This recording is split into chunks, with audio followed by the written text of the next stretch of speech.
What's up, guys? This is Zach with Top Deck Nation coming at you today with another Pokemon TCG discussion. If you missed our last video, we looked at how Beedrill EX might be an option to counter Garbodor and some other cards that rely on tools, so be sure to check it out in the description below. But today, I'm actually going to be looking at a card that has recently gotten some buzz, and that is the Ancient Trait Gyarados. Originally released in Ancient Origins, the card was initially considered bad for a number of reasons, such as relying on double colorless energy while being susceptible to energy removal cards, as well as the fact that its damage output was limited to the damage already on your benched Magikarps. But fast forward into a new format and things are considerably different. After the deck had a moderate turnout at this weekend's regional championships in Orlando, I think it has proven itself to be a new contender in the standard format, so let's jump into a deck analysis and see how it works. Gyarados' attack is called Full Retaliation. For a single double colorless energy, it does 30 damage plus an additional 30 damage for each damage counter on your benched Magikarp. In a best case scenario, you'll want 2 damage counters on 3 Magikarps, which will result in a massive 210 damage for a single energy attachment. Of course, this is just an ideal situation and you may not hit the full amount every turn, but considering Gyarados is just a stage 1 and a non-EX to boot, you can win a lot of games just through the prize trade alone. If you really think about how much damage Gyarados can deal, you'll notice that the math is actually perfect against a number of popular attackers. Mega Mewtwo Y has 210 HP, as do Mega Gardevoir and many Pokemon EX that often rely on fighting Fury Belt. In addition, because it's a water Pokemon, Gyarados can take out Volcanion in a single hit, assuming you only have at least 2 damage counters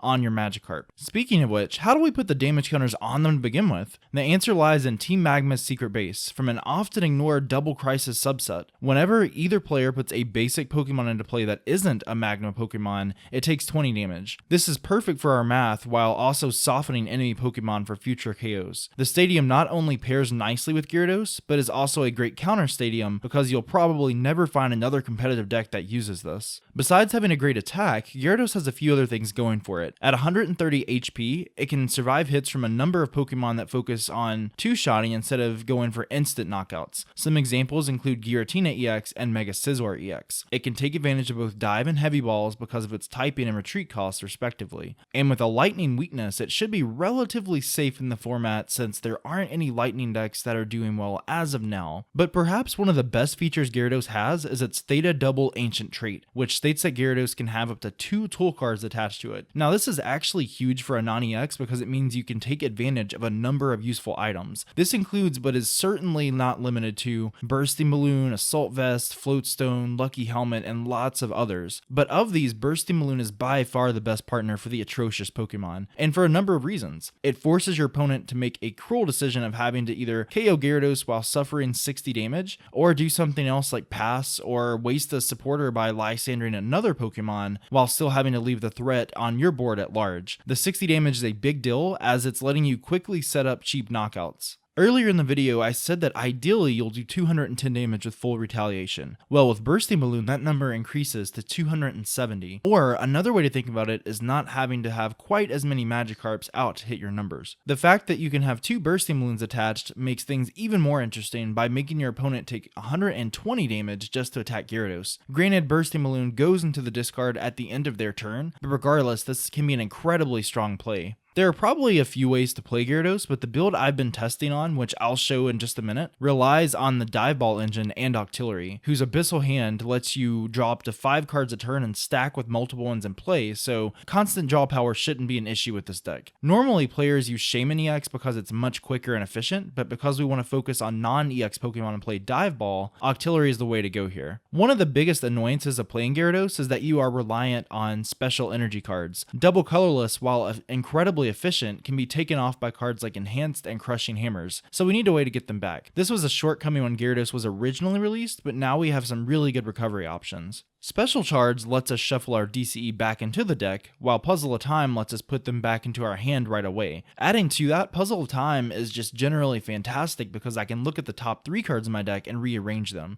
This has some obvious synergy with Octillery because I can now manipulate the cards I draw with Abyssal Hand. Additionally, perhaps those cards turn out to be things I don't need, so I just opt to play something like N or Ace Trainer to reshuffle. A final card I will mention is Buddy-Buddy Rescue. While it is a staple of Night March decks, the card hasn't really really seen much play elsewhere, until now at least. This is probably one of the best cards to pair with Gyarados. Being able to instantly recover Magikarp and play them down right away with Magma's secret base in play is really good, and I mean really good. I can also grab Gyarados to assure that I'm constantly streaming them and not missing a beat. While Super Rod is certainly an option if you want to get more Pokemon back, Buddy-Buddy is perfect in this deck for getting the one that you need instantly. The list below is a sample list that I've been testing. It certainly isn't the end-all be-all Gyarados decks, but if you're looking for a solid place to start, then this should fit the bill quite nicely. There have been variations that use Rainbow Energy and Fighting Fury Belt as a means to keep Magikarp alive and add more damage, but I think these cards really ruin the flow of the deck and are not necessary to the strategy. I've also heard of players using Meowstic EX from Generations as a way to move a damage counter from Magikarp or Gyarados to one of your opponent's Pokemon just to hit that perfect math, whether it be right away or in another turn. One thing I should mention is that if you plan to play this deck, then you should be aware of potential counters now that the deck is in the spotlight and no longer a secret. By running a single copy of Mr. Mime, we can use its bench barrier ability to make sure cards like Spinda can't snipe your Magikarps for cheap knockouts. However, Mr. Mime will not block things like Celebi or Greninja, which rely on damage counters instead. Against Greninja, Hex Maniac can easily put the game in your favor, while Celebi is another story. You'll need to manage resources while carefully playing just enough Magikarps to get set up while preventing those cheap knockouts. As you can tell, consistency is key with a deck like this, and it's best not to stray too far from it,